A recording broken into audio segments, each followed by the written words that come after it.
The Mendon-Honeoye Falls-Lima Sentinel welcomes you to this edition of the Mayor's and Supervisors Weekly Update, brought to you by... Each week, our community makes history. Each week, you make history. And each week, there's only one source to turn to for the first take on history.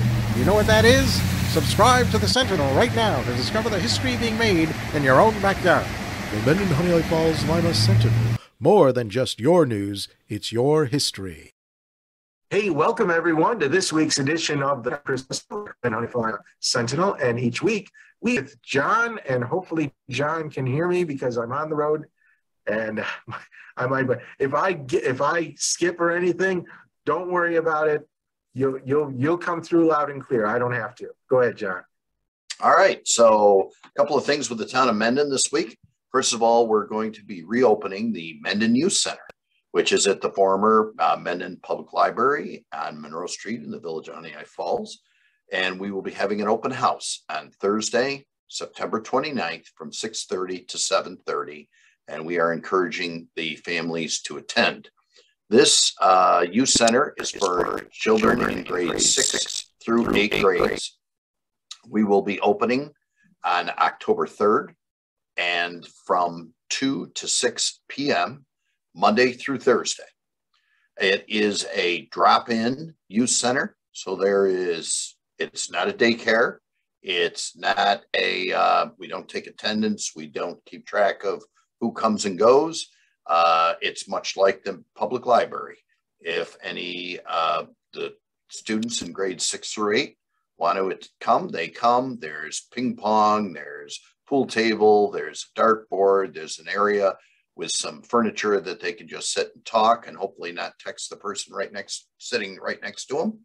And there should be, we're hoping for another opening. We did open it up just prior to COVID, had it open for less than 2 months, and of course had to shut it down due to COVID. So we're looking forward to getting that going again. We have staff in place, and we're really looking forward to that.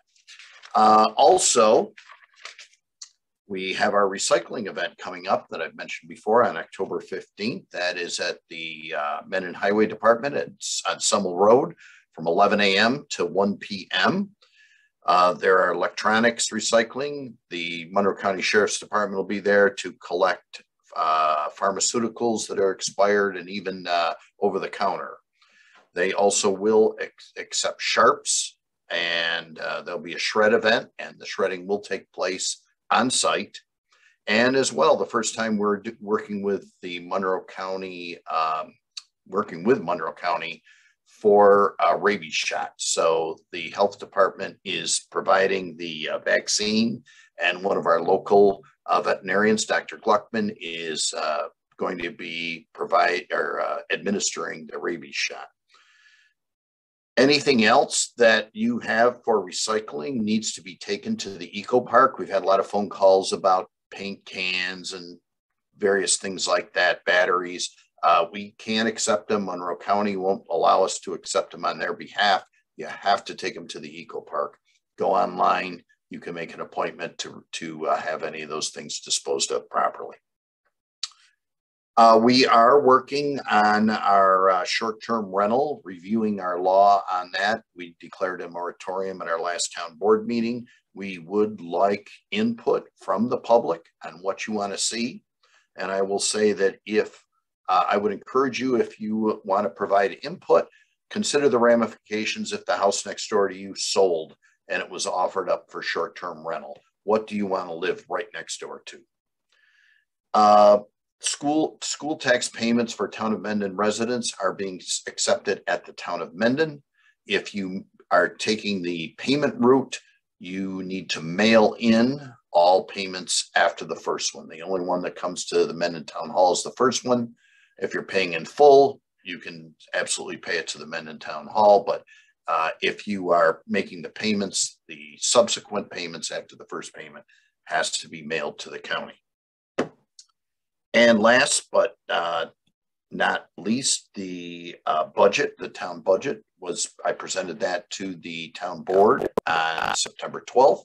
On September 26th, the town board will consider any changes, move it to preliminary status, and schedule a public hearing, which will likely take place on October 17th.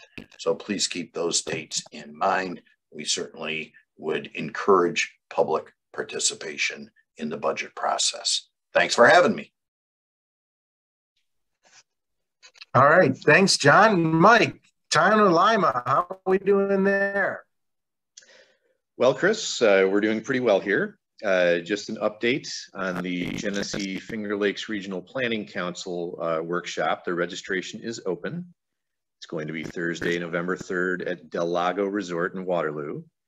This is the fall local government workshop. There's 3 training tracks, and you can participate in sessions that include planning for the future of farmland, brownfield basics, an overview of the New York State Marijuana Regulation and Taxation Act, drinking water source protection, introduction to climate smart communities, CDBG funding and resources for municipalities.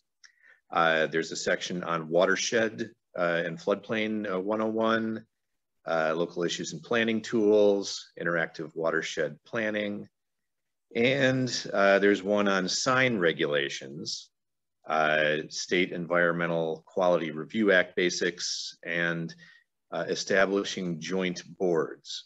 Like the town of Lima has a joint planning board that the town and village share, rather than having a separate planning board for the town and the village.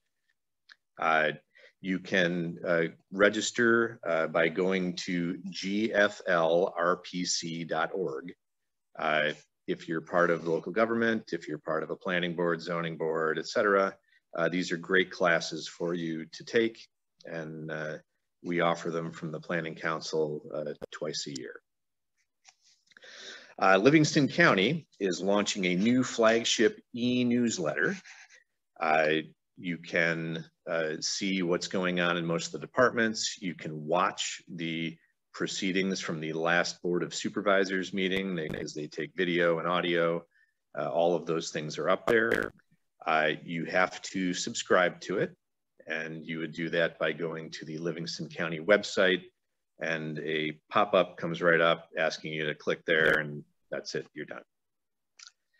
On Thursday, September 15th, I attended the Honeoye Falls-Lima School Board's public hearing on exemptions.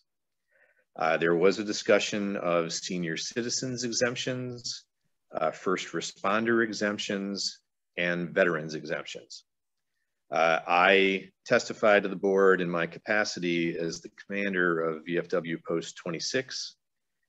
You may remember that Livingston County had the highest per capita veteran suicide rate in New York State in 2017. Livingston was in effect a control group for the application of the Dwyer Program funds, the Dwyer Program being a peer-to-peer veterans experience promotion that allows veterans to talk with others who actually know what being a veteran is like. If you can get a veteran through that first year of transition, their risk of committing suicide goes way down. Livingston was receiving no program funds at that point, hence the high rate. The Board of Supervisors in Livingston County self-funded the program, and we saw the rate begin to drop. And now, of course, New York State has made sure that all counties have the program money coming in. When a veteran moves to the area that we live in, lists of local benefits are made available to them. We are losing market share to areas whose schools have already granted the veterans exemption.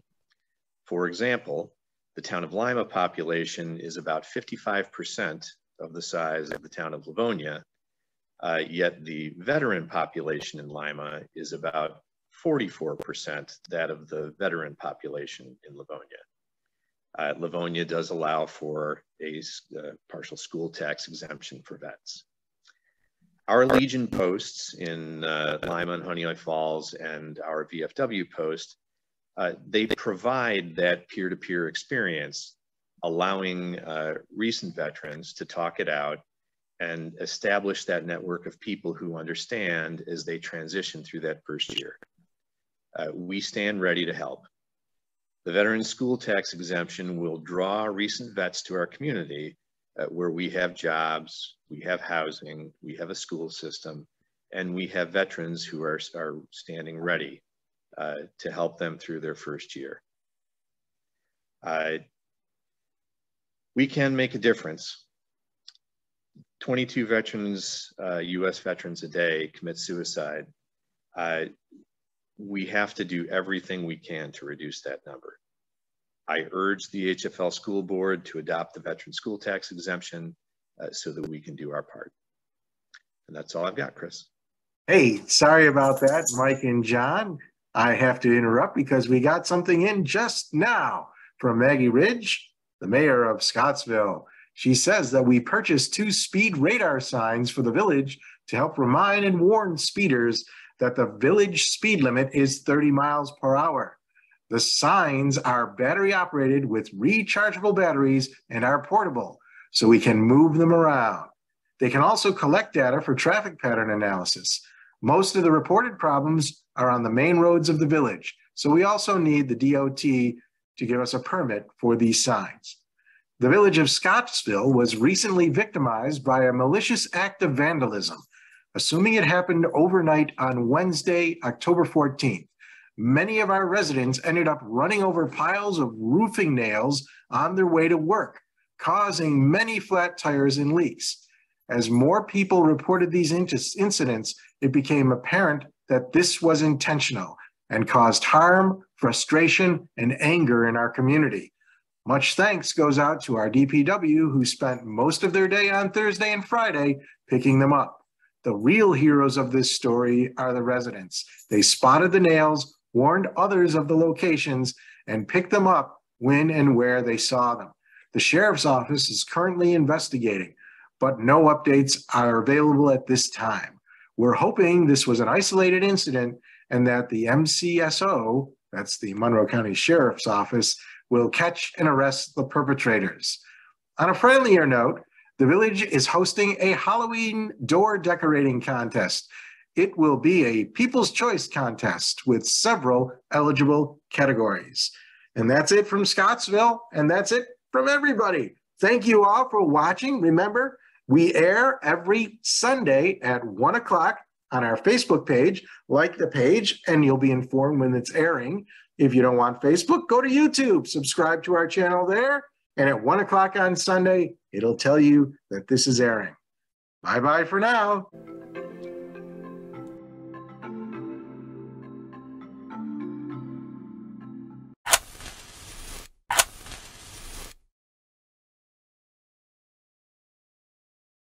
Imagine yourself communicating with a difference. Pan-Dimensional Solutions helps you do this. Whether live spectator events, taped broadcasts, or real-time audience-engaging programs, you can benefit immediately from the tools Pan-Dimensional Solutions will share with you.